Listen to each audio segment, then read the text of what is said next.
You ask Tiger to solve. This deals with linear equations with one unknown.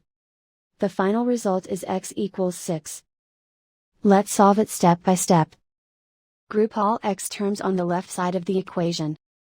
Subtract 13x from both sides. Simplify the arithmetic.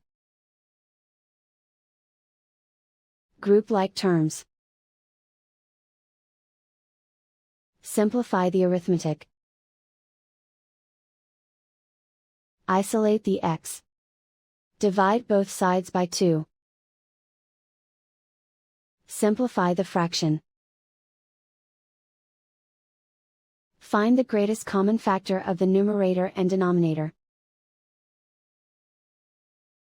Factor out and cancel the greatest common factor.